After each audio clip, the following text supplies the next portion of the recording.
자, 이번 시간에는 이제 등기 신청 방식이라는 주제, 교재 246페이지부터 가도록 하겠습니다.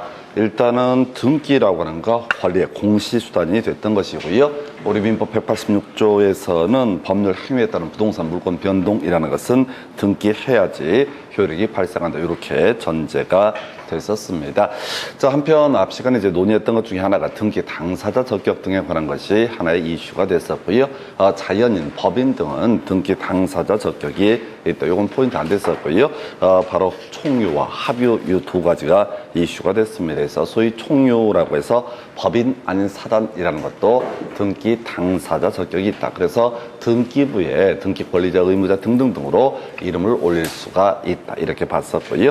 한편 합유체라고 하는 거, 민법상 조합이라고 하는 것은 등기 당사자 적격이 인정되지 않는다. 그래서 민법상 조합이라고 하는 것은 등기 권리자나 의무자 어느 쪽이 됐든 간에 등기부에 이름을 올려서는 안 된다라고 하는 거. 이게 이제 그래서 시험용으로는 쟁점이 법인 아닌 사단은 등기 당사자 적격이 있었고 민법상 조합이라고 하는 것은 등기 당사자 적격이 없었다라고 하는 거. 한편 등기 신청이라고 하는 거, 기본적으로 오늘 이제 논의할 개념처럼 등기 권리자, 등기 의무자가 공동 신청을 하게 될 텐데, 지금 이제 등기 권리자라고 하는 것은 등기가 실행되면 권리를 얻게 되는 사람, 형식적으로 이 사람을 가리켜서 등기 권리자, 등기가 실행되면 자 권리를 잃게 되거나 의무를 부담하게 되는 사람을 등기 의무자라고 이렇게 봤습니다. 그래서 등기 신청이라고 하는 거, 등기 당사자 적격이 있으면 기본적으로 인정이 돼야 할 텐데,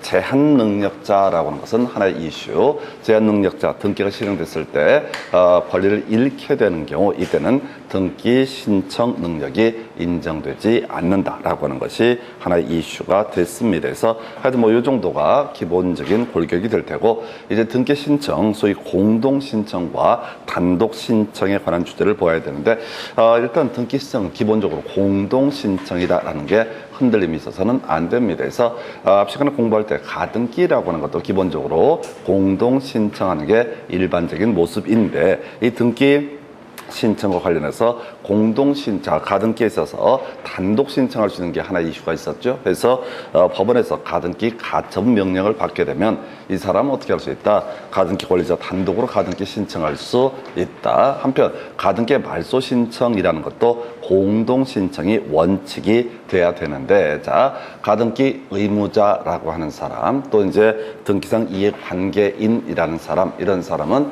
가등기 명인의 승낙을 받아서 단독으로 가등기의 말소를 신청할 수 있다. 이런 식으로 해서 가등기 관련해서 단독 신청에 관한 주제 공부하셨고요.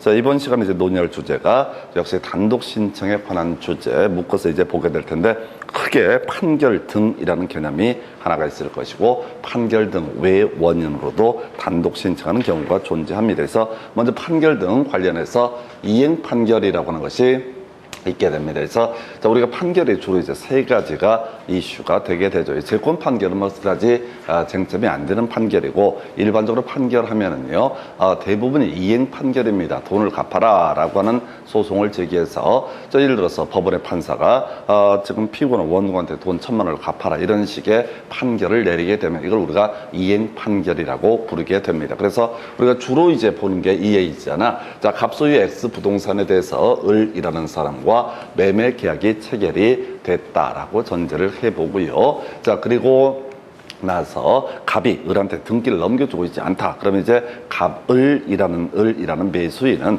갑을 상대로 소유권 이전 등기 청구 소송을 제기를 하게 됩니다. 그래서 법원에 소송을 제기를 하는 게 매도인 갑으로 하여금 자 매수인 을에게 소유권 이전 등기를 하라라는 판결을 구합니다라고 해서 소위 이제 이런 소송을 제기를 하게 됩니다. 그때 법원의 판사가 매도인 갑은 매수인 을에게 소유권을 이전하라라는 판결을 내리게 되면 이걸 이행 판결 시킨다고 해서 이행 판결, 이행을 해라라고 해서 이행 판결이라고 부르게 될 것이다. 자, 그래서 이행 판결이 있게 되면요, 이 매수인 을은 굳이 매도인하고 같이 등기소에 갈 필요 없이 단독으로 뭘 할 수 있다? 등기 신청을 해서 등기를 넘겨받아서 소유권을 취득할 수 있다. 이게 이제 기본적인 골격이 되게 되는데, 문제는 이런 경우도 있어요. 자, 매수인이 어떤 이유가 있어서 등기를 안 가져고 차일피일 미루고 있다라고 이렇게 전제를 합니다. 그럼 매도인이 매수인은 빨리 등기를 가져가라 라는 이런 소송을 제기를 하게 될 테고, 그래서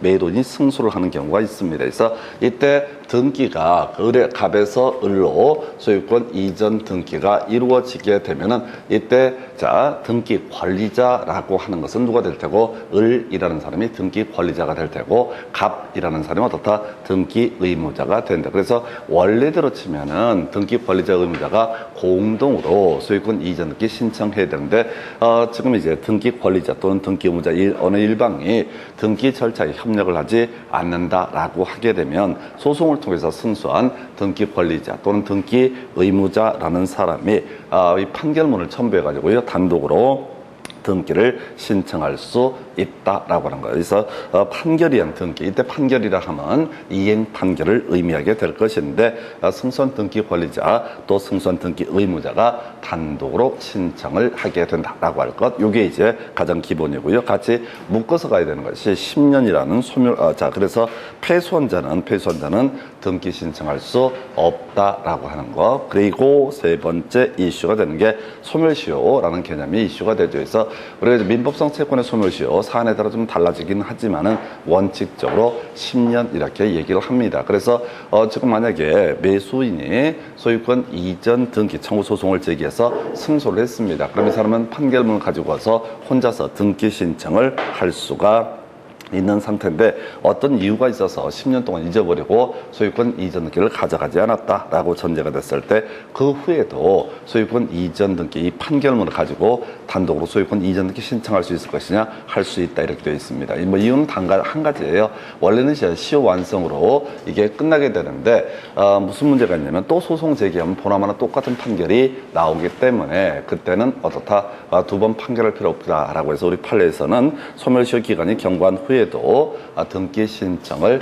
할 수가 있다, 이렇게 정리를 하게 됩니다. 그래서 이걸 이름하여 이행 판결이라고 정의를 합니다. 그래서 다시 갑시다. 승소한 자만 어떻다, 바로 단독으로 신청할 수 있다. 따라서 패소한 자는 신청할 수 없다라고 이렇게 봐야겠고요. 두 번째, 10년 경과되더라도 어떻다, 등기 신청 단독으로 할 수가 있다. 그래서 이 판결 중에 가장 무난한 주제가 얘가 바로 이행 판결이라는 개념이 되게 됩니다. 자, 요런 게 하나가 있었고요. 그 다음 두 번째, 형성 판결이라고 해서 요 민법 공부하실 때 공유 파트에서 공유물 분할 판결이라고 하는 거, 이걸 우리가 형성 판결이라고 얘기를 합니다. 그래서 갑과 을이라는 사람이 어떤 토지를 50대 50의 지분으로 어떻다, 소유하고 있다라고 전제를 해보겠습니다. 갑과 을이 50대 50의 지분으로 소유하고 있다. 자, 그랬을 때 문제가 되게 되는 게 이런 이슈가 되는 거죠.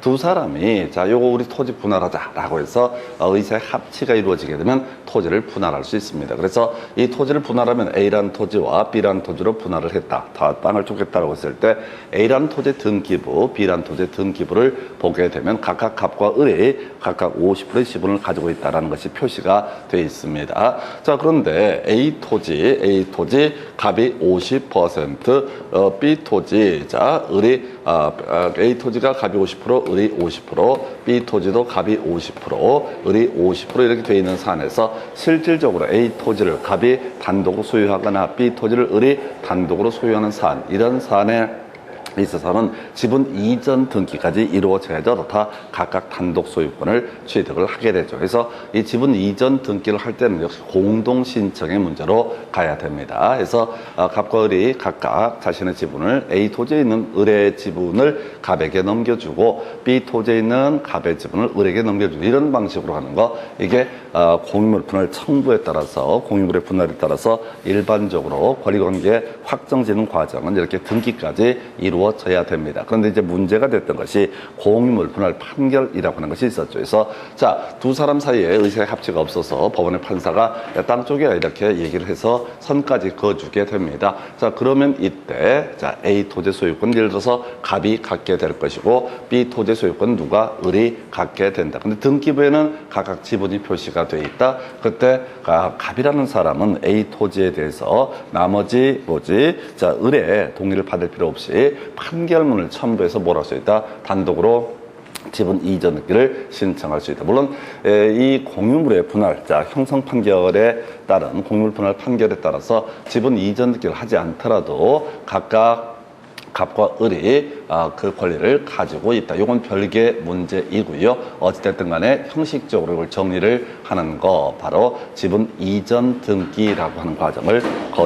거쳐야 된다. 이렇게 얘기를 합니다. 그래서 자, 여기는 이제 공유물 분할 판결이 있게 되면 승소한 자, 패소한 자 이런 개념 없어요. 그래서 누가 됐든 간에 어떻다? 단독으로 등기 신청을 할 수 있다. 판결문을 가지고 원래 등기 신청을 항상 어떻게 한다? 공동 신청을 하게 된다. 그래서 지금 판결 등에 의한 단독 신청이라는 얘기는 판결문을 가지고 판결문을 첨부하게 되면 어떻다? 그냥 단독 신청할 수 있다라는 의미가 되게 됩니다. 그래서 이 공유물 분할 판결 같은 경우는 뭐 승소 패소 의미 자체가 없죠. 어차피 법원의 판사가 확정 판결을 때리게 되면은 바로 어떻다? 그때 그 효력이 발생하기 때문에 소위 이제 지분 이전 등기 등을 하지 않더라도 물권 변동은 이미 발생한다라고 할 것. 그래서 이행 판결 그리고 이제 형성 판결이라는 판결이 있었고요.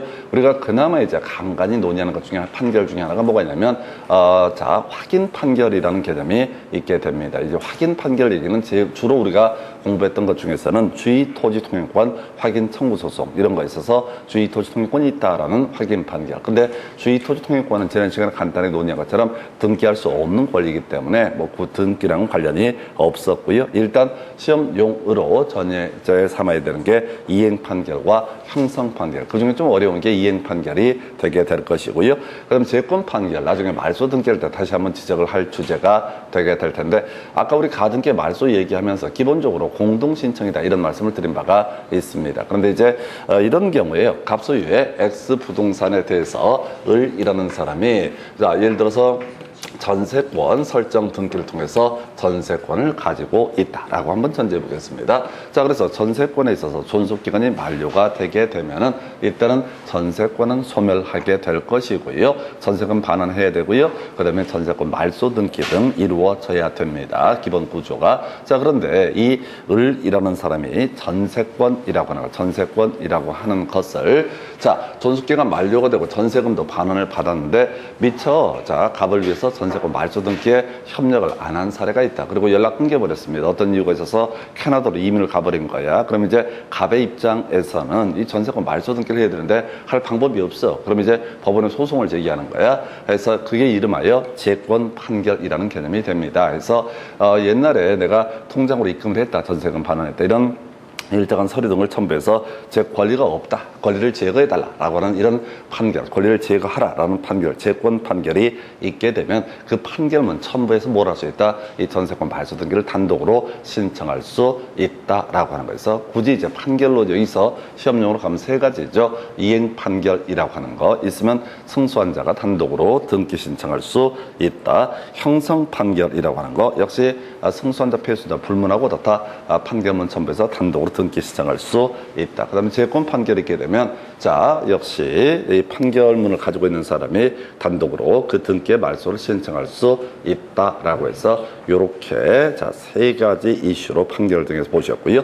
그 다음에 이미 봤던 것 중에서 우리가 이제 가등기 관련해서도 자, 등기 권리자와 등기 의무자가 공동 신청하는 게 일반적인 모습이 되게 될 텐데 소리 자체가 뭐라고요? 이 가등기 가처분 명령이라는 것을 받아내게 되면 이 명령서를 첨부해서 더 단독으로 가등기를 신청할 수 있다. 이렇게 뼈대를 잡게 됩니다. 그래서 이 정도가 주로 이제 판결 등에 관한 주제이고 이게 이제 가등기 가처분 명령이 좀 헷갈리게 되는 게 뭐냐면 나중에 가압류 등기, 가처분 등기, 경매 개시 결정 등기 이런 것들을 우리가 처분 제한 등기라고 부르게 되는데 이 처분 제한 등기라고 하는 것은 원래 법원이 촉탁을 하게 되는 겁니다. 그래서 개인이 가든 담요 등기라든가 가처분 등기라든가 경매 개시 결정 등기 직접 신청 안 되고요. 그건 촉탁을 하는 그런 사안이 된다. 그래서 헷갈리는 게 뭐냐면 가등기 가처분 명령 나오게 되면 가처분이라는 표현 때문에 마치 법원이 촉탁하는 것처럼 착각을 하게 됩니다. 그래서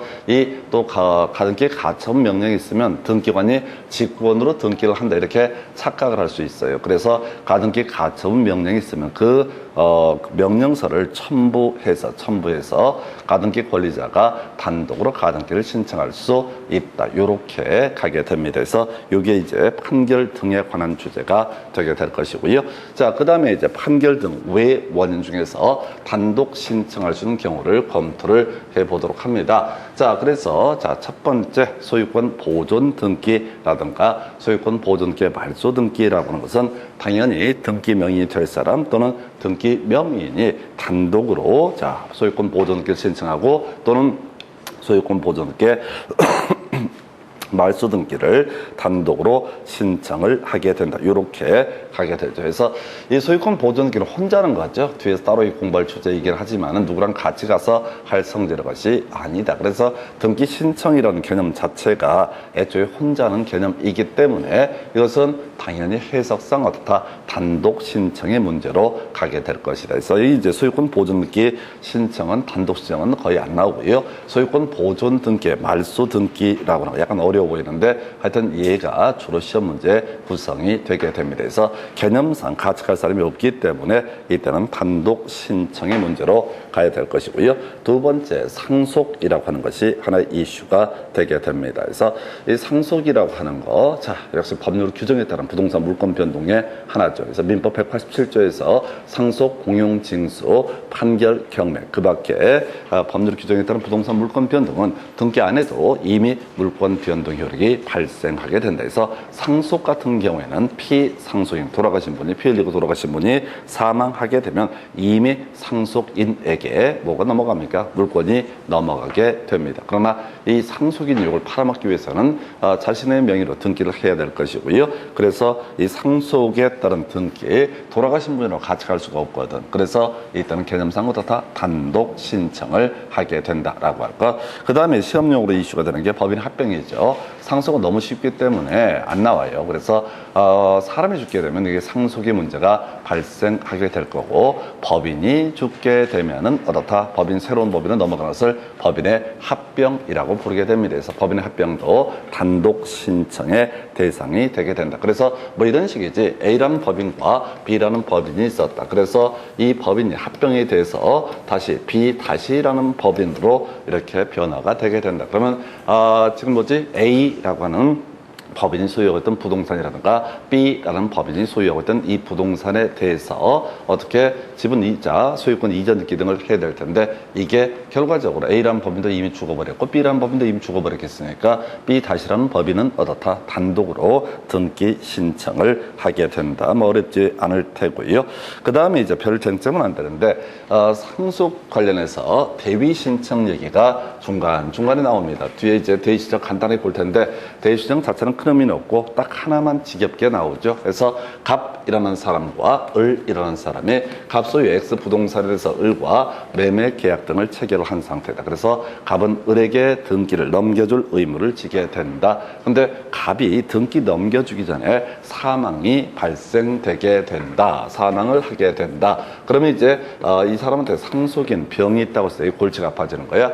이미 지금 상속이라는 것은요, 권리와 의무라고 하는 것이 동시에 승계가 되는 것을 바로 상속이라고 부르게 됩니다. 그래서 우리 민법 총칙 공부하실 때 승계 취득에는 포괄적 승계와 특정 승계로 구분하게 된다. 하나의 원인에 따라서 수많은 권리 의무가 동시에 이전되는 것을 포괄 승계, 하나의 원인에 따라 하나의 권리 의무가 이전되는 것을 특정 승계라고 얘기를 하게 되죠. 그래서 이때 이제 이 사람이 사망에 이르게 되면 이 부동산의 소유권 자체 누구한테? 병에게 넘어가게 됩니다. 근데 병은 소유권을 취득하는 건 별개의 문제로 갑의 의무라고 할 수 있는 을에게 이전 등기를 넘겨줘야 되는 이 부분에 대해서도 또 책임을 지게 된다. 그래서 이건 뭐 시험용은 아니고요. 시험에는 자주 나오는데 답이 안 돼. 피상속인이 사망에 이르게 되면 상속인은 피상속인을 대위해서 굳이 상속 등기를 할 필요 없이 다이렉트로 누구한테 을에게 소유권 이전 등기를 해주면 되는 것이다 라고 하는 내용이 소위 이제 상속인의 대위 신청 등에 관한 주제가 되게 됩니다. 그래서 이런 게 하나의 이슈가 되겠고요. 또 반대 경우도 있겠죠. 자, 매매 계약을 체결을 한 상태에서 갑이 을한테 등기를 넘겨줘야 되는데 을은 이제 잔금도 다 지불한 상태에서 을이 사망에 이르게 된다. 을이 사망에 이르게 된다. 그럼 이 사람이 이제 상속인이 병이 있다고 했을 때 이때 굳이 얘한테 등기할 필요 없이 누구하고 자 바로 병한테 등기를 넘겨주게 된다. 이런 것을 가리켜서 상속에 관련한 대위 신청 등에 관한 주제가 되게 됩니다. 그래서 이건 이제 큰 의미는 없는 건데 시험 지문은 꼭 누구 한 명 죽었대. 그래서 죽었을 때 상속인이 자 등기를 넘겨주거나 상속인이 누구를 자 피상속인을 대위해서 등기 신청자들 협력해서 소유권 이전 등기 공동으로 신청해 주거나 또는 상속인이 바로 넘겨받을 수 있는 거 이 얘기가 상속 얘기에서 간간히 구성이 되는데 큰 이슈는 안 돼요. 자 그래서 소유권 보존 등기 의미상 혼자 가야 되고요. 상속 그 다음에 법인의 합병이라는 것도 개념상 당연히 상대방이 있을 수가 없기 때문에 어떻다 단독 신청의 문제로 가게 된다. 그 다음에 이제 공용징수 수용에 관한 부분이죠. 수용이라고 하는 거 이미 자 등기 안 해도 수용 개시일에 이 기업자 수용을 한 사람 땅을 뺏은 사람이 그 권리를 취득을 하게 되죠. 그래서 이게 이제 공법 파트에 가서 보면 수용 얘기할 때 그런 얘기합니다. 언제 수용할 수 있는가라고 해서 실세 고시 있으면 어떻다 사업 인정 및 고시가 있는 것으로 본다. 그래서 국토기획법에서는 세식의 고시가 있으면 사업 인정 및 고시가 있는 것으로 보고 도시개발법에서는 세무 고시가 있으면 어떻다 사업 인정 및 고시가 있는 것으로 본다. 뭐 이런 식의 논리 구조예요. 그래서 지금 요는 이제 수용에 있어서도 이미 민법에서 얘기할 때 법률 규정에 따른 부동산 물권 변동이니까 수용을 원인으로 해서 소유권 이전 등기 신청하지 않더라도 이미 사업 시행자가 소유권을 취득을 하게 됩니다. 그래서 내가 찾아보는 거 수용에 따른 소유권 이전 등기도 단독 신청의 대상이 된다. 그래서 같은 맥락이야. 수용이나 그 다음에 상속이나 같은 맥락이 되게 될 것이고요. 그 다음에 이제 자 신탁 등기라고 하는 거 나중에 이제 단독 주제로 한 문제 구성되는데 자 용어 정리해야 되죠. 신탁이라고 하는 거 위탁자라는 개념이 있게 될 것이고요. 그 다음에 수탁자라는 개념이 있게 된다. 해서 맡기는 사람을 위탁자, 맡아두는 사람을 수탁자라고 이렇게 정의를 하게 될 것이고요. 그래서 자 이때는 수탁자가 어떻다 단독으로 신청하게 된다라고 하는 신탁 등기라는 건 거야. 이거 맡아주기로 한다라는 취지의 등기를 가리켜서 뭐라고 한다? 신탁 등기라고 부르게 됩니다. 그래서 나중에 신탁 등기라는 개념하고요. 신탁을 원인으로 하는 소유권 이전 등기는 동시에 이루어지게 된다. 일괄 신청한다. 이런 것들을 나중에 신탁 파트에서 공부를 하게 됩니다. 그 다음에 이제 변경 등기 관련해서 부동산 표시의 변경 등기 등 등기 명의인 이 사람이 단독으로 신청한다. 자, 우리가 지난 시간에 공부하실 때 소, 말, 전, 승, X 부동산 표시의 변경 등기는 주 등기로 처리를 하게 된다. 이런 말씀 드렸어요. 그래서 이런 얘기지. 어떤 건물이 3층짜리 건물이었어. 근데 증축을 해서 4층으로 만들었어. 그럼 건축물 재정에 그게 반영이 됐을 테고 이 건물 소유자가 이 표제부라고 하는 데다 3층 아니라 4층이라고 바꿔달라라고 얘기하는 거 이게 뭐가 된다? 부동산 표시의 변경 등기라는 개념이 될 것이다. 이때는 같이 갈 사람이 또 없어. 자, 우리가 등기 신청을 공동 신청하는 취지는 뭡니까? 등기 관리자와 등기 의무자라는 개념이 있기 때문에 등기 의무자의 승낙이랄까요? 이런 관점에서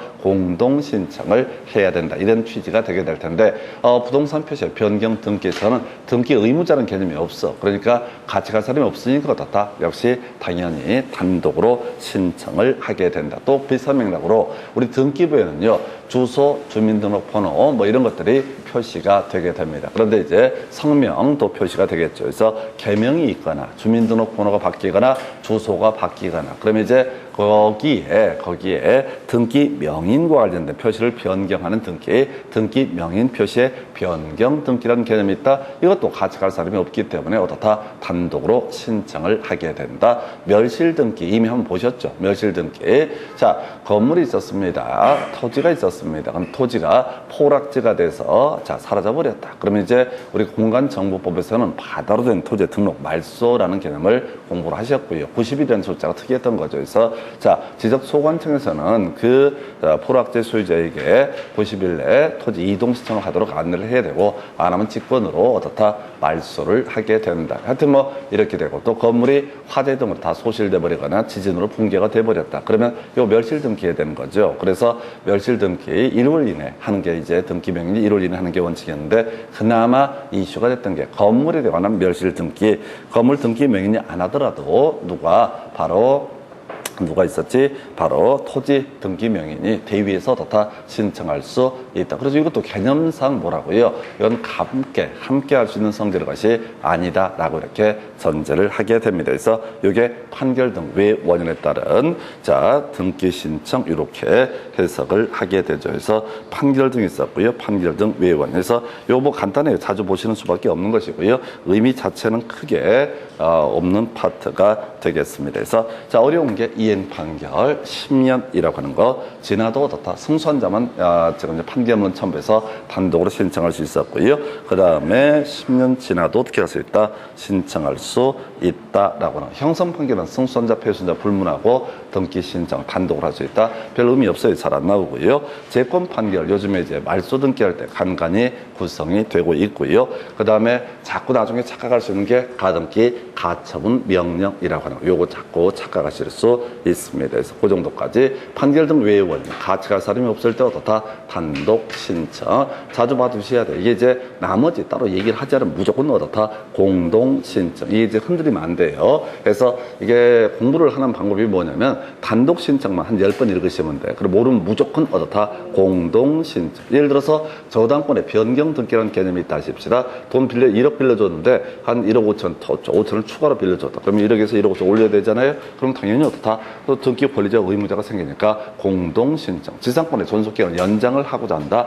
당연히 어떻다? 공동 신청. 따로 얘기 안 하면 무조건 말소 등기할 때도 뭐라고요? 무조건 공동 신청. 해서 이게 완벽하게 세팅이 돼야 돼. 등기라는 게 실행이 되면 일반적으로 권리를 잃는 사람이 생기고 권리를 얻는 사람이 생긴다. 그러니까 권리를 잃는 사람, 의사에 무관하게 마음대로 권리를 얻는 사람이 등기를 할 수는 없는 거예요. 그래서 항상 공동 신청이 돼야 되는데, 법원의 판결문 일방 당사자가 협조 등을 하지 않거나 등등등이 있어서 법원의 판사가 야 혼자 가서 등기해라고 이렇게 해서 판결문을 내주게 되면 판결문을 첨부해서 뭘 할 수 있다? 단독 신청할 수 있다. 그리고 개념상 같이 갈 수가 없는 상태가 있다. 그러면 어떻다? 단독 신청이라는 개념이 있겠습니다. 그래서 이게 단독 신청과 공동 신청 약 2년에 한 문제 구성되는데, 이거는 이제 기초적인 부분이에요. 그래서 따로 얘기를 안 해도 무조건 어떻다? 공동 신청이라고 하는 거. 공동 신청, 기본적으로 다 공동 신청의 문제로 가야 된다 해서 이게 좀 어렵긴 한데요. 조금 공부가 되시면 이게 제일 간단한 주제가 되게 됩니다. 법 전반에 관해서 어떤 틀을 잡는 과정으로 보시면 좋겠고요.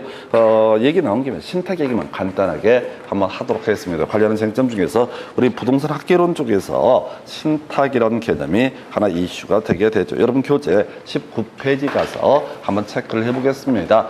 학개론 쪽에서 작년에 두 문제나 구성이 됐던 것이 뭐가 된다? 신탁이라는 개념이 있게 된다. 개발론 파트에서요. 자, 여러분 교재 19페이지 가서 보게 되면은, 자, 19페이지. 자, 민간에 의한 개발 중에서, 자, 이런 게 있었죠. 지금 이제 토지 소유자하고 개발업자가 있다고 했을 때, 토지 소유자 혼자 사는 개발을 뭐라고 한다? 자체 개발 사업. 한편 토지 소유자와 개발업자가 공동으로 하는 것을 뭐라고 한다? 지주 공동 사업이라고 정의를 하게 됩니다. 지주 공동 사업. 자, 그래서 이게 이제 기본 구조가 되게 될 것이고, 그 중에서 지주 공동 사업이라고 하는 게 수탁 방식이라는 게 있고 신탁 방식이라는 것이 있다. 해서 이게 이제 맡겨서 일을 한다라고 하는 게 수탁 방식과 신탁 방식 두 가지가 있는데, 차이점이 이렇게 가자고 그랬어요. 소유권 이전 등기를 하게 되면 그게 뭐가 되고 신탁 방식이 되게 되고, 그 다음에 수탁 방식이라고 하는 건 뭐야? 소유권 이전 등기를 하지 않고 그냥 일만 맡기는 것을 뭐라고 한다?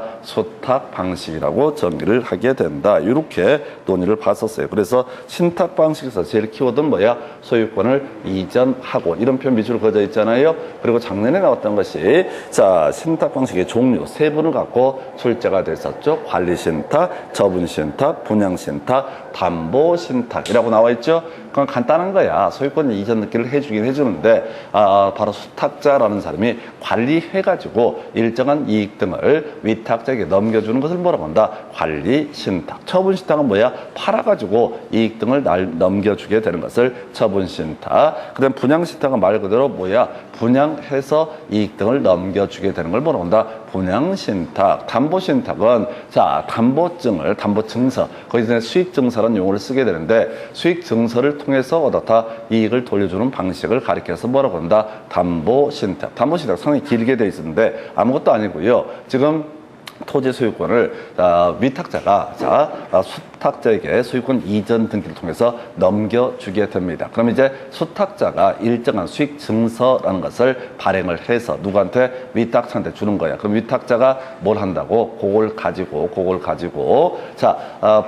그 은행이라서 돈을 빌릴 수 있게 하는 그 증서를 넘겨받는 것을 뭐라고? 수익 증서라는 것을 주는 것을 가리켜서 뭐라고 한다? 이것을 이름하여 바로 담보 신탁이라고 부른다. 오늘 외우셔야 돼. 그래서 다시요. 자, 신탁 방식. 제 학교는 제일 쉬웠던 게 소유권 이전 등기 이루어지면 뭐가 되고 신탁 방식이 되게 될 것이고 소유권 이전이 이루어지지 않게 되면 수탁 방식 또는 위탁 방식이라는 용어를 쓰게 된다. 해서 신탁 방식 작년에 나왔으니까 다시 한번 자 관리 신탁 읽지 마요. 읽으면 뒤져. 그냥 단어 하나로 끝내버려야 돼. 관리해가지고 이익을 주게 되는 걸 뭐라 한다? 관리 신탁. 그 다음에 이제 또 뭐가 있지? 자 처분신탁. 팔아서 이익을 주는 것을 뭐라고 한다? 처분신탁. 분양신탁이라고 하는 게 뭐라고요? 분양을 해서 이익을 주는 것을 분양신탁. 그 다음에 담보신탁이 수익 증서를 교부해서 그 이익을 은행 가서 이렇게 돈을 빌릴 수 있게 해주는 것을 가리켜서 담보신탁이라고 부르게 된다 해서 요 정도까지 다시 돌아왔어요. 자, 뭔 얘기하다가 바로